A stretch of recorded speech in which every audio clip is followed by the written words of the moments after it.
नमस्कार, बहुत स्वागत है आपका सुबह की बड़ी खबरों के साथ। मैं हूं रीनू। सबसे पहले बात करेंगे भोपाल से बड़ी खबर की, जहां पर चुनाव आयोग ने विधानसभा चुनाव 2023 की तैयारियां शुरू कर दी हैं। दिसंबर से तैयार होगी मतदाता सूची, जहां 4 अगस्त से 24 अक्टूबर तक तैयार की जाएगी। 1 अगस्त से लिए जाएंगे मतदाताओं के आधार नंबर।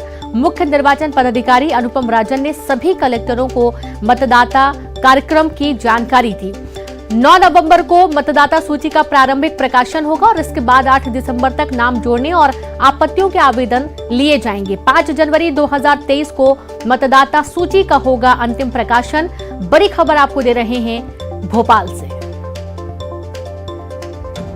तो मध्य प्रदेश में विधानसभा 2023 के जो चुनाव होने वाले हैं, उसकी तैयारियां चुनाव आयोग ने शुरू कर दी हैं और इसके चलते तमाम जो मतदाता सूची के लिए प्रक्रिया होनी चाहिए वो शुरू कर दी गई है। 1 अगस्त से मतदाताओं के आधार नंबर लिए जाएंगे। तो चलिए अब सीधे रुख करेंगे हम संवाददाता शैलेंद्र भदौरिया भोपाल से लाइव जुड़ गए हैं। शैलेंद्र, देखा जा रहा है कि चुनाव आयोग भी तैयारी शुरू कर दिया विधानसभा 2023 के चुनाव के लिए। बिल्कुल रीनू, जिस तरीके से नगरीय चुनाव और ग्राम पंचायत के चुनाव जो है वो संपन्न हो चुके हैं और ऐसे में 2023 में अक्टूबर नवंबर में मध्य प्रदेश में विधानसभा के चुनाव होने हैं। उसके पहले अब निर्वाचन आयोग ने सभी तैयारियां पूरी कर दी हैं। बाकायदा सभी कलेक्टरों को निर्देश दे दिए गए हैं कि 4 अगस्त से 24 अक्टूबर तक ये तैयारियां की जाएंगी। 1 अगस्त से सारे जो मतदाता हैं उनके आधार नंबर लिंक किए जाएंगे। इसके अलावा 9 नवंबर को मतदाता सूची का प्रारंभिक प्रकाशन किया जाएगा और दिसंबर के महीने में दावे आपत्तियां आमंत्रित किए गए हैं कि अगर किसी राजनीतिक दल को या फिर किसी व्यक्ति को अपने नाम कटने या जुड़ने पर कोई आपत्ति होती है तो वो अपना नाम दर्ज करा सकेगा। इसके साथ ही 5 जनवरी 2023 को अंतिम मतदाता सूची का प्रकाशन कर दिया जाएगा, यानी फाइनल मतदाता सूची जो है वो जारी कर दी जाएगी। क्योंकि ये बहुत महत्वपूर्ण हो जाता है, क्योंकि जिस तरीके से नगरीय निकाय के चुनाव हुए और उस दौरान ये देखने में आया कि कई लोगों के नाम बदल दिए गए थे, पोलिंग सेंटर बदल दिए गए थे या विधानसभा क्षेत्र बदल दिए गए थे। इसको लेकर न केवल विपक्षी दल कांग्रेस बल्कि सत्ता पक्ष के बीजेपी ने भी तमाम निर्वाचन आयोग पर सवाल खड़े किए थे और ये कहा था कि जो मतदान प्रतिशत गिरा है उसके पीछे सबसे बड़ा कारण ये था कि मतदाता सूची में काफी गड़बड़ियां की गई थी।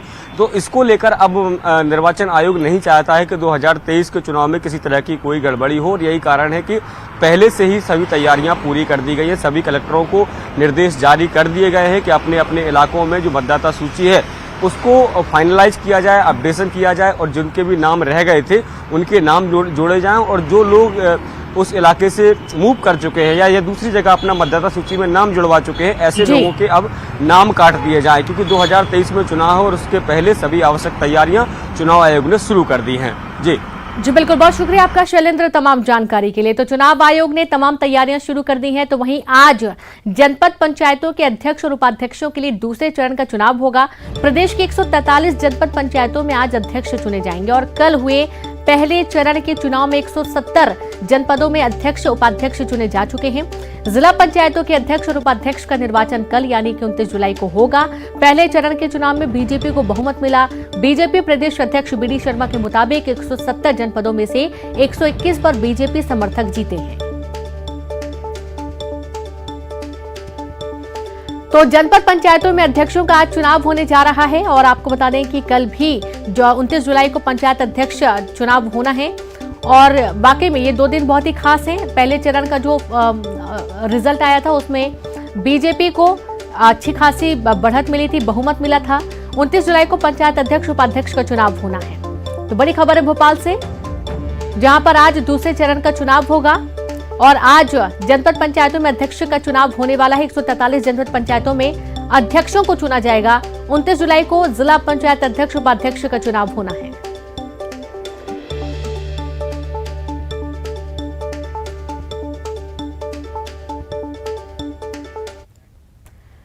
भोपाल से खबर है, जहां नसरुल्लागंज से पूर्व जनपद अध्यक्ष देवी सिंह धुर्वे सीएम हाउस पहुंचे और सीएम से मुलाकात की। उन्होंने कांग्रेस में जाने की खबरें निराधार बताई और मीडिया से बात करते हुए उन्होंने कहा कि बीजेपी का निष्ठावान कार्यकर्ता हूं और भाजपा में ही हूं। मेरा कोई ऐसा नाराजगी नहीं है। मैं वोटिंग के बाद में जब घर से निकला तो वहाँ पर बेटे थे अपने रिलेशन में थे, उन्होंने बुला लिया, चाय आय लिए, उन्होंने वीडियो बना करके जैसे अफवाह उड़ा दिए और चाय पीने के बाद में उन्होंने कहा कि दादा को एक सापा और बांध दें और नारा लगा दिए उन्होंने। और मेरे कोई नाराजगी है भी नहीं है और हमेशा ही जनता पार्टी में रहूंगा और रहे भी, काम करेंगे। छत्तीसगढ़ में हरेली तिहार आज धूमधाम से मनाया जा रहा है। हरेली तिहार जहां कृषि उपकरणों और गाय बैलों की पूजा की जाती है इस दिन, तो वहीं अच्छे फसल और खुशहाली की भी कामना की जाती है। हरेली से होती है छत्तीसगढ़ में त्योहारों की शुरुआत। हरेली तिहार पर कई कार्यक्रमों का आयोजन भी किया जा रहा है, जहां सीएम हाउस में हरेली तिहार पर कृषि सम्मेलन महतारी न्याय व्रत का शुभारंभ सीएम करेंगे। महिलाओं को उनके अधिकारों और कानूनों के प्रति जागरूक करने के लिए राज्य महिला आयोग की नई पहल की जाएगी।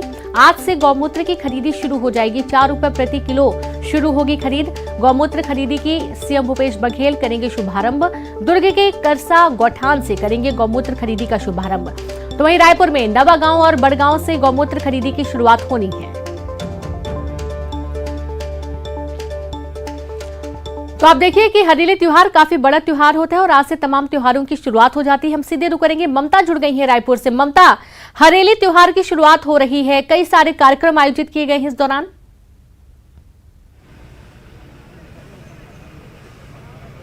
बिल्कुल, देखिए हरेली का जो त्यौहार है वो छत्तीसगढ़ का परंपरागत त्यौहार है और ख़ासतौर पे अगर हम बात करें तो इसी त्यौहार के बाद में बाकी जो त्यौहार है उनकी शुरुआत होती है। सावन के अमावस्या के दिन ये त्यौहार पड़ता है और बहुत सारी परंपरा जो संस्कृति जो छत्तीसगढ़ की संस्कृति से जुड़े कई पहलू भी इससे जुड़े हुए। मुख्य रूप से किसानों का त्यौहार होता है। मुख्यमंत्री निवास में आज कई आयोजन किए जाएंगे और मैं अपने कैमरा पर्सन से कहूँगी कि वो आपको दिखाएं कि आप देख सकते हैं कि यहाँ पर जो है मुख्यमंत्री भूपेश बघेल आज किसानों को बड़ी सौगात भी देंगे। जो गौपालक हैं उनको भी बड़ी सौगात देंगे कि 4 रुपए लीटर की दर से जो है वो गौमूत्र की खरीदी की शुरुआत भी आज होगी।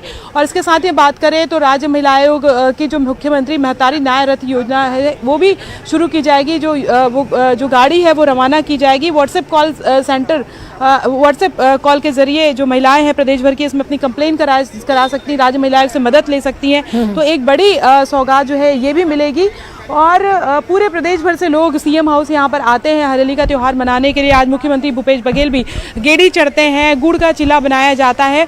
किसान जो नए कृषि जो यंत्र है उनकी लॉन्चिंग भी होगी। और अगर हम बात करें तो सबसे बड़ी बात यह है कि गोधन न्याय योजना का विस्तार किया जाएगा। गोधन न्याय योजना के जरिए पहले गोबर खरीदी की शुरुआत की गई हरेली को ही और इसके बाद में अब जो है वो गौमूत्र खरीदी भी की जाएगी 4 रुपये लीटर के हिसाब से। तो 2 चीज़ें होंगी, एक तो ये है कि ऑर्गेनिक जो कृषि है उसको किस तरीके से बढ़ावा दिया जाए और रासायनिक जो कीटनाशक यूज़ करते हैं जिसके जरिए खेत जो है वो लगातार मिट्टी जो है वो बंजर होती जाती है, तो कैसे किसानों को वापस जो है वो उस तरफ से जो परंपरागत जो कृषि है उस तरफ लौटाया जाए और ऑर्गेनिक जो कृषि है उस तरफ लौटाया जाए, इसकी तरफ भी एक कदम उठेगा। और सीएम हाउस में परंपरागत तरीके से जो कृषि यंत्र है उनकी पूजा भी की जाएगी। मुख्यमंत्री भूपेश बघेल कहते भी रहे हैं, हमेशा कहते हैं कि वो किसान के बेटे हैं और हमने देखा भी है कि जब जब ऐसा मौका आता है कि कृषि के जो आयोजन होते हैं वो एक किसान की तरह ही नज़र आते हैं। तो आज अगर बात करें तो सीएम हाउस में कई आयोजन किए गए हैं। इसके साथ ही पाटन के जो करसा गांव है वहां पर भी गौमूत्र की विधिवत खरीदी करेंगे मुख्यमंत्री भूपेश बघेल। यहां से 1:30 बजे रवाना होंगे और अभी अगर बात करें तो 11 बजे प्रोग्राम शुरू होगा। अभनपुर और अलग अलग जगहों से गौमूत्र खरीदी का जो कार्यक्रम है उसकी भी शुरुआत होगी। तो बड़े आयोजन जो है वो आज किए जा रहे हैं।